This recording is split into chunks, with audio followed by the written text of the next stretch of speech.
Hello, this is Michael for Outdoor Survival. If you haven't watched the first part of this video, this is patterns of life using fractal geometry. Go back and watch the first video before you get started on this one. That way this will make sense to you.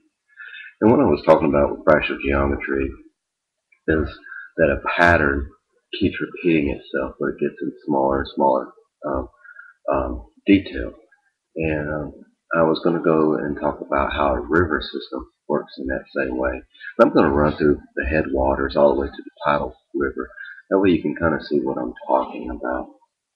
And do you remember though the runs, riffles, elevation drops or falls, and the pools?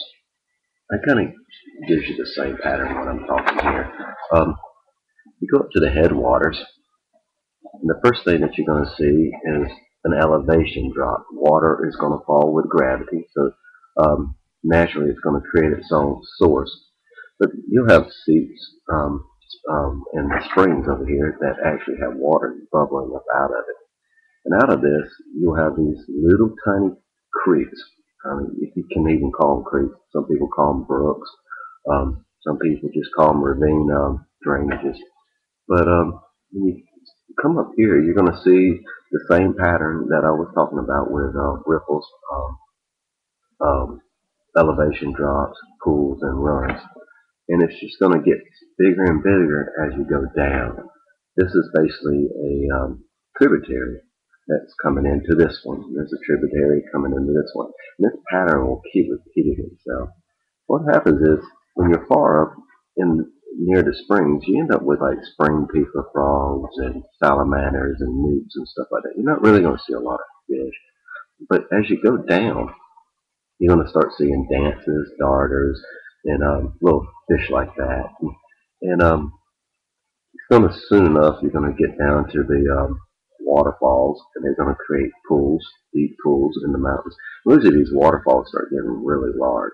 I mean, up here, they're very tiny and very small. But when they start getting down, they're going down the mountain, they're going to make quick elevation drops. So that they can be extremely large. They can be from 1 inch up here up to a couple of thousand feet right here in drops. But at the end of these pools, you will have fish congregating, a lot of trout, a lot of brookies, a little bit of red horses and stuff like that. But they'll be like mid-sized trout. A lot of times you'll see rookie trout no bigger than your hand. And then as you keep going down and down, they'll get bigger. What happens is it'll taper off into a run. And eventually, the rapids, it goes into another system. And where I start calling it a mountain creek. And you have the headwaters up here. They'll be way up in the mountain.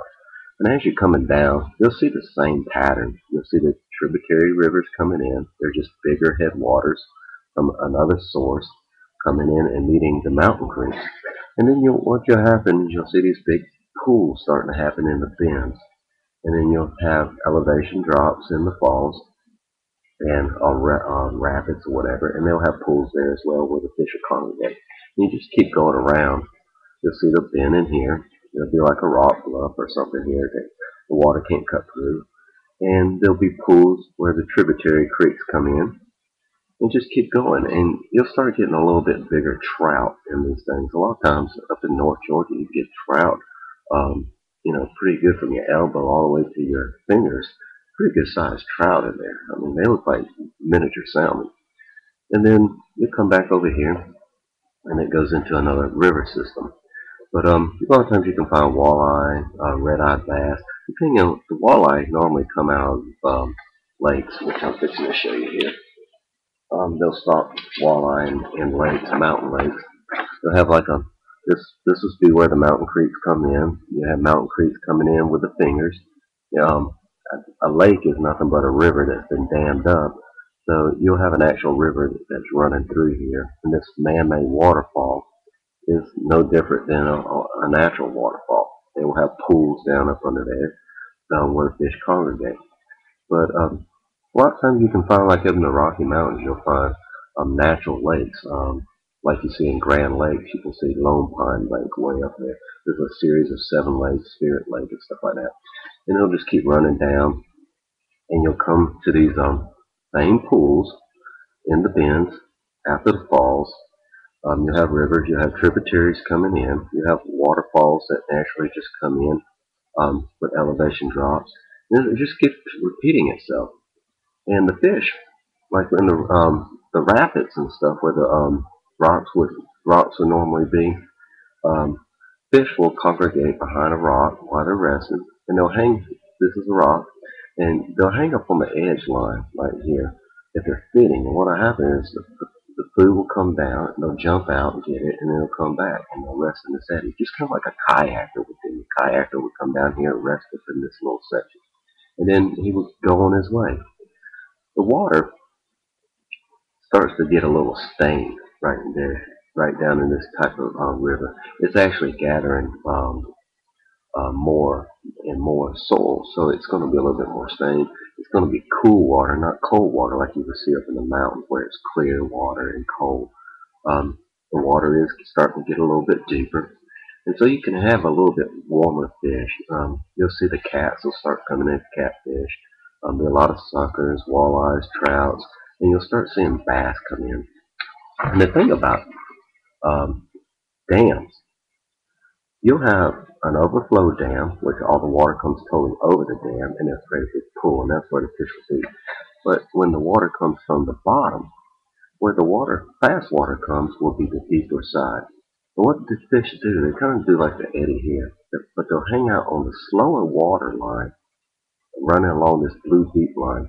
And when the fish get churned up in the generators or whatever they got going through there, these fish resting in the slower water will jump into the fast water and come back and rest again until some other food source. So what you want to do when you're fishing a dam, look for the fast and slow water, and you will actually, that's actually where the fish are going to be hanging out. They're using that difference of current to better save energy. Let's see, that's the headwaters. And as you go down, you'll get into the hills. You'll see the creeks. Creeks from the mountain comes in. Excuse me, this is backwards. And then you form larger lakes. And the larger lakes will just be fingers of a bunch of mountain creeks coming together.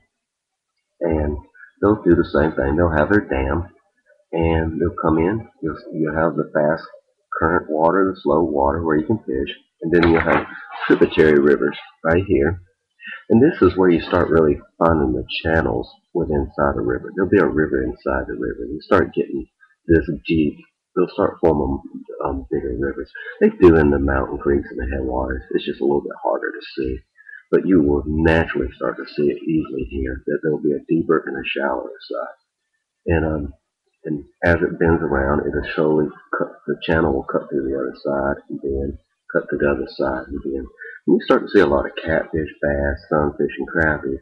They like the warmer water. It's going to be murky. The water's going to be warmer because it's going a little bit slower. So the sun can actually warm it up. But it's the same pattern as you see up in the headwaters. And eventually, you'll get to a spot where you don't get any elevation to create dams. A lot of times, like in South Carolina, they'll actually make a dam in a swamp, or like in Okefenokee, the Swanee Canal, they dammed up that area right there. It gets so low, but it ends up being spring fed a lot of times. So there'll be a lot of springs like in Okefenokee that can actually, supply a water source. But what actually happens is we get to the point where instead of lakes, it'll become a river swamp. And basically the river goes through the swamp, winding through just like it normally would do. And then you'll have like deeper holes, just like you would in a river, but it'll just be in the swamp. And come here and you got the tributaries of bigger creeks from the hills coming in. This could be major conjunctions right here. And a lot of the Indians on these conjunctions in America, what they would do is they would build their cities right here on a tributary river, and that better their chances of catching fish that love this type of terrain. And then they have the sources up here, all the way through the headwaters down to the down in the swamps of Florida, they always built their cities on a tributary river, generally, most of the time. You can see that in the Mogi Indian Mounds in Georgia, where the Indian Mounds were built on Walnut Creek and the Mogi River. You come through here, it's the same pattern. These start to end up becoming oxbow pools, and a lot of times it'll actually cut off, and you'll have like an oxbow lake that's back on this side over here. It's not even connected to the river anymore. It actually cut it off. But it's still part of the river system, and the fish are going to react just the same way. And it's going to come across, but instead of waterfalls, you're going to end up with riffles, that wavy water that I was talking about, because the water elevation drop is down under the water. You can see it as riffles, you can see it as boiling water. When the water looks like it's boiling up in lots and lots of bowls in one spot, it means there's an elevation drop. It's hitting something. It's hitting something straight on the water current, and then it's coming straight up, and that's creating the bowl. It just keeps repeating itself all the way until you get to the tidal pools, the tidal swamps, and instead of a lake, it actually ends up opening up to an inlet or a bay, which would be considered a saltwater bay. And a lot of times you'll have the tidal fish coming up here. You'll have snook and different types of fish, sturgeon and stuff coming up there. But generally, cats, bass, crappie, sunfish, they're going to like this warmer, murky water. And the thing about murky water, that's when you want to use chartreuse greens. You want to use sound, things that clackle to make sound and attract fish. When you're up north in the headwaters, you don't want a lot of sound or visual stuff because the trout can see those things. And that's why you would like to use flies or little miniature jigs because they're more sight. They don't want loud things. When they see loud, bright things, they could just kind of run. It kind of scares them. Well, what happens is, even on the beach, you'll have a fractal pattern as well. The water will eventually come into the inlet and come into the ocean. What happens is, you have an inlet over here, 25 miles down the beach, you'll have a fractal pattern of another inlet. And within there, there'll be little tiny inlets that you might call rip currents. What I mean by that is from here you'll have a rip current that comes on the other side of like a jetty or something. Here's a jetty, and there's the inlet coming in. And then you'll have like a rip current that comes down. This you can normally see this as murky water going into the water real quick. This will be clear water. This will be really murky water. That lets you know there's a rip current coming in. And what happens is you just keep getting those same patterns, but they get smaller and smaller and smaller. And to the point where you're seeing a scallop beach. Everybody's seen the scallop beach where the water comes in, washes back out. Well, those are miniature types of rip currents that don't really affect us. But what happens is the fish will come into these rip currents and they'll go up this thing called a runnel. Everybody knows what a runnel is. When you walk into the beach, your feet sink down up to your knees or your waist, and then all of a sudden you come up on a sandbar. That's a runnel. The fish will actually come in here because the clams and the mole crabs and the other types of crabs will get stuck here, wash into these runnels, and the bigger fish will just come and get them. What will happen is they'll come down here, eventually they'll come back out, or the bigger fish will actually come in here down this runnel. So what you're doing is you're repeating the same pattern over and over, but it just keeps getting larger. There's a sandbar here. There'll be the second sandbar, the third sandbar, the fourth sandbar, fifth sandbar. Eventually, it'll just be so deep there won't be any sandbar. And the fractal patterns will be used by temperature, more temperature instead of environmental conditions. But what happens here is the bigger fish, like the sharks and stuff like that, they love to hang out on these inlets and rip currents because the fish that are feeding in here will get tossed in this current. And what will happen is they'll have a better chance of taking advantage of it when they're coming out right here. So when you're fishing, you can actually see you want to fish in the runnel. You can get over the second bar. You can fish in the bigger runnel here, and then you can fish it way down here in the rip currents. And that's where you're going to end up catching a lot of fish. A lot of times you can actually see the fish schooling up on the water. You don't really even have to do that. You can actually throw, they look like little ripples in a pond. That's pretty much fractal geometry in fishing. I hope you enjoyed this.